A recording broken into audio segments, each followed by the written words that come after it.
Hello, I want to play a little game. Jam on toast.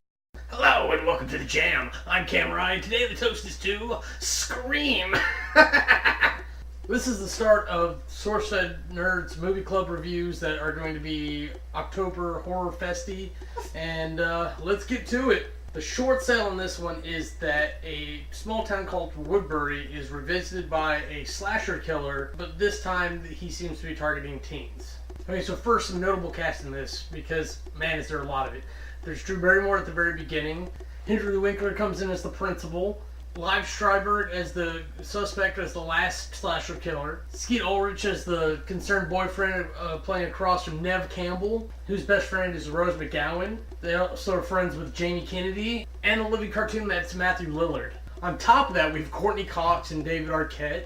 Maybe not so much at the time, but even then it was still a packed cast. My love it for this one's got to be the meta. They're talking about horror movies throughout the entire thing. It's a horror movie itself. They discuss pieces of it. They even watch a horror movie or two and discuss parts of that. And they're talking about horror movies on the phone. It's all about horror movies, and they're discussing different aspects and how it relates to the real world through this medium. So it's a whole other way to discuss this thing that is horror movies on so many different levels. And it's just this huge running joke throughout the movie, and I find it fantastic. I hate it for this one, it's gotta be the garage door. Rose McGowan is not that top heavy to keep her head and shoulders and boobs through that door when it lifts up. Try that at home, you'll fall out with just your head and arm through there. Go ahead and try it at home. With just your head and arm through there, you're going to fall back out of the door. It's just going to happen. And then nobody noticed? That you gotta be kidding me. The reporter sitting there at the road should have been able to see the garage. The MVP for this one was very hard. Everyone did an excellent job, and as much as I like Matthew Lillard's style of delivery, I've got to say the MVP for this one is Ghostface himself.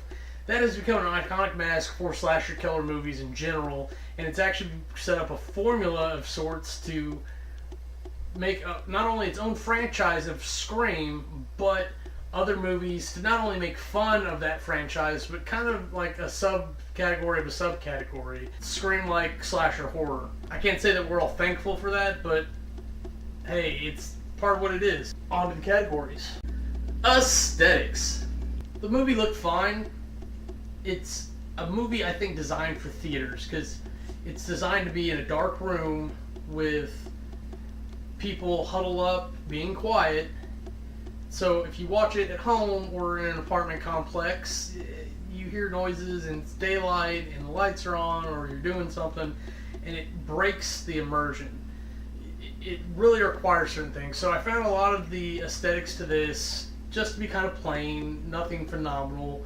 The practicals for the blood were fine. Ghostface himself is kind of goofy and not terrifying unless you really empathize and put yourself in that situation, which I can't do because I'd probably die fighting and doing something stupid. The sound and music was on spot throughout the whole movie, and you've got to give credit where credit's due there. The modularizer for the voice was a fantastic choice. I'm really glad they included that. Aesthetics gets an 85. Character development. Character development was kind of hard this time around. It was very unclear which points were the story giving us information and the characters developing within the story itself. It's real interesting to look at. But if you look at Neve Campbell's character grow throughout the movie, she is trying to fight all these hamperings to try to break out and be free and be more adventurous and not be so scared. And it ends up crashing her right back into it, but she overcomes it in the short run at least. Other than following kind of a standard horror film formula for how killers are revealed, you don't really see much in that respect. Most of the characters kind of remain the same until they're either killed or survive. We do see some good character development. We do see some good character development in Gale Weathers, where she actually steps up and tries to save Neve Campbell's character, and yeah, I gotta say, I'm glad that happened. Character development gets an 85. Storyline. I think this movie was so well written. Every small story arc led into the next very beautifully, and the information is revealed almost perfectly throughout the movie. We have to know very little about the world at some points, and other times we have to know things in order to get any of the context in the scene. And this movie does an excellent job of showing that. Even hinting into when the characters might be in danger and when the killer might be this person or that person. Storyline gets a 92. Compulsion. I gotta admit, I find this movie funny more than any other aspect of the movie. And I still was laughing throughout the whole thing this time. I don't know what's wrong with me. I think I want to blame Matthew Lillard for a lot of it because he is the human cartoon to me, and it's so hilarious just to watch him in anything. But there's a lot of scenes, and they even joke about it in the movie, where they're like, why did someone do that? Why did someone do this? One of my favorites being where Neve Campbell's disparaging horror movies because it's always some big-breasted blonde running upstairs and she should be running out the front door, and sure enough, that's a little bit of foreshadowing because she has to run upstairs at a certain point.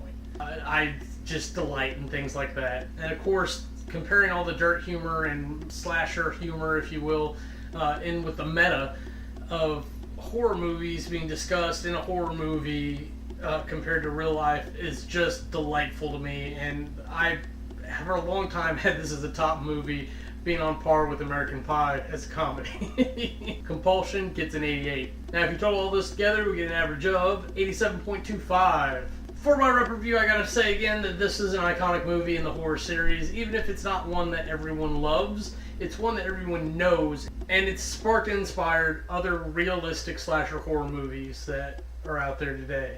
As long as those type of movies don't give you nightmares, I suggest this for anyone. There's people who cannot watch these movies and literally get freaked out about the idea of the movie really happening to someone in real life. Because there's a reason these are realistic slasher movies, because they don't involve any supernatural stuff. And they are based off events that could happen in real life, so don't let that keep you up at night. If it's the type of thing that happens to you, watch it during the day with the lights on and break a little bit of the immersion. That's all I got for you today. I'm Camerai. Have a nice day.